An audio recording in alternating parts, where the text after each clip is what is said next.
ছাত্ৰ-ছাত্ৰীসকল তোমালোকক মোৰ চেনেললৈ স্বাগতম জনাইছোঁ। আজি তোমালোকৰ বাবে মই লৈ আহিছোঁ BA 4th চেমৰ ভাষা বিজ্ঞানখনৰ এটা পৰীক্ষাত আহি থকা ইম্পৰ্টেণ্ট কুৱেশ্যন। আমি ভিডিঅ'টো আৰম্ভ কৰোঁ। কুৱেশ্যনটো হৈছে ভাষাৰ বৰ্গীকৰণ বুলিলে কি বুজা? আকৃতিমূলক বৰ্গীকৰণৰ বিষয়ে আলোচনা কৰা। এনচাৰটো হ'ল পৃথিৱীত অজস্ৰ ভাষা আছে। সময়ৰ সোঁতত এই ভাষাসমূহৰ ভিতৰত কিছুমান ভাষাৰ পৰিৱৰ্তন হৈছে আৰু কিছুমান ভাষা চিৰদিনৰ বাবে লোপ পাইছে। পৃথিৱীত ইমানবোৰ ভাষা আছে যে এই সকলোবোৰ ভাষাৰ শৃংখলাবদ্ধ অধ্যয়ন ভাষাবিদসকলে কৰিব পৰা নাই। সেয়ে এই ভাষাবোৰক শৃংখলালৈ আনিবৰ বাবে ভাষাবিজ্ঞানীসকলে বহু আগৰে পৰা যত্ন কৰি আহিছে। এই ভিন্ন ভাষাবিলাকক কেতিয়াবা ভৌগোলিক দিশৰ পৰা, কেতিয়াবা পৰিয়ালৰ দিশৰ পৰা আৰু কেতিয়াবা আকৃতিৰ দিশৰ পৰা শ্ৰেণীবিভাজন কৰি পৰিয়ালভুক্ত কৰিবলৈ যত্ন কৰা হৈছে। এনেদৰে ভাষাৰ শ্ৰেণীবিভাজন কৰা প্ৰক্ৰিয়াকে ভাষাৰ বৰ্গীকৰণ বুলি কোৱা হয়। পৃথিৱীৰ কিছুমান ভাষাৰ মাজত ভাষাৰ আকৃতি, প্ৰকৃতি অৰ্থাৎ ধ্বনিৰ উচ্চাৰণ, ৰূপ, ৰচনা, বাক্যৰ গঠন আদিৰ দিশৰ পৰা পাৰস্পৰিক মিল থকা ভাষাসমূহক একোটা শ্ৰেণীত অন্তৰ্ভুক্ত কৰা হয়। এনেদৰে ভাষাৰ গঠনৰ বৈশিষ্ট্যৰ ওপৰত ভিত্তি কৰি শ্ৰেণীবিভাগ বা বৰ্গীকৰণ কৰা প্ৰক্ৰিয়াটোক আকৃতিমূলক বৰ্গীকৰণ বা ৰূপতত্ত্বমূলক বৰ্গীকৰণ বুলি কোৱা হয়। ভাষাবিজ্ঞানীসকলে আকৃতিমূলক বৰ্গীকৰণকে বিজ্ঞানসন্মত বৰ্গীকৰণ বুলি ঠাৱৰ কৰিছে। ভাষাৰ গঠন প্ৰণালী অৰ্থাৎ ভাষাৰ উপাদানৰ সমষ্টি, ধ্বনি, ৰূপ, অৰ্থ আৰু বাক্যৰ পৰস্পৰৰ মিলত ভিত্তি কৰি আকৃতিমূলক বৰ্গীকৰণকো বেলেগ বেলেগ ধৰণেও বৰ্গীকৰণ কৰিব পাৰি, যেনে যোগাত্মক, অযোগাত্মক, প্ৰত্যয় বিভক্তিযুক্ত, প্ৰত্যয় বিভক্তিহীন আদি। আকৃতিমূলক বৰ্গীকৰণৰ প্ৰধান দুটা ভাগ হ'ল অযোগাত্মক শ্ৰেণীৰ ভাষা আৰু যোগাত্মক শ্ৰেণীৰ ভাষা। অযোগাত্মক শ্ৰেণীৰ ভাষা: এই শ্ৰেণীৰ ভাষাৰ শব্দ আৰু পদৰ মাজত কোনো পাৰ্থক্য নাথাকে আৰু বাক্যত ব্যৱহৃত পদবোৰৰ মাজত পাৰস্পৰিক কোনো সম্পৰ্ক নাথাকে। বাক্যত ব্যৱহৃত শব্দবোৰৰ স্থান অনুসৰি একেটা শব্দই বিশেষণ, বিশেষ্য, ক্ৰিয়া বিশেষ আদিৰ কাম কৰিব পাৰে। অযোগাত্মক শ্ৰেণীৰ ভাষাৰ সুৰৰ যোগেদি বেছিভাগ অৰ্থ স্পষ্টভাৱে ধৰা দিয়ে। এই শ্ৰেণীৰ ভাষাৰ শ্ৰেষ্ঠ নিদৰ্শন হৈছে চীনা ভাষা, আফ্ৰিকাৰ সুদানী ভাষা, দক্ষিণ-পূব এছিয়াৰ মালায়ী ভাষা আদি। চীনা ভাষাত প্ৰকৃতি প্ৰত্যয় বুলি একো কথা নাই, মাত্ৰ বাক্যত ব্যৱহৃত শব্দবোৰৰ অৱস্থান অনুসৰি এটা শব্দই বিশেষ্য, বিশেষণ, ক্ৰিয়া আদিৰ বোধ জন্মায়।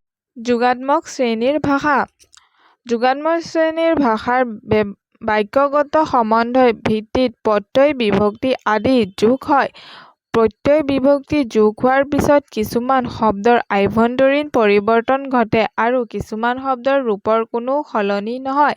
সাধাৰণতে যোগাত্মক ভাষাত প্ৰতিপাদিত আৰু প্ৰত্যয় সংযোগত নতুন নতুন শব্দ গঠন কৰা হয়। এনে প্ৰত্যয় সংযোগৰ ফলত ভাষাবোৰৰ ৰূপ, ধ্বনিগত পৰিৱৰ্তনো ঘটিব পাৰে। যোগাত্মক শ্ৰেণীৰ ভাষাসমূহতো ভাষা বিশেষ কিছুমান সুকীয়া সুকীয়া লক্ষণ দেখিবলৈ পোৱা যায়। কেতিয়াবা যোগাত্মক শ্ৰেণীৰ ভাষাত অযোগাত্মক শ্ৰেণীৰ ভাষাৰ আৰু অযোগাত্মক শ্ৰেণীৰ ভাষাত যোগাত্মক শ্ৰেণীৰ ভাষাৰ বৈশিষ্ট্যও পৰিলক্ষিত হয়। সেয়ে কোনটো ভাষা যোগাত্মক যে অযোগাত্মক এই কথাৰ মূল গাঁথনিৰ ওপৰত ভিত্তি কৰি থিৰাং কৰা হয়। ভাষাৰ দুই এটা লক্ষণৰ ওপৰত ভিত্তি কৰি নিৰ্ণয় কৰা নহয়।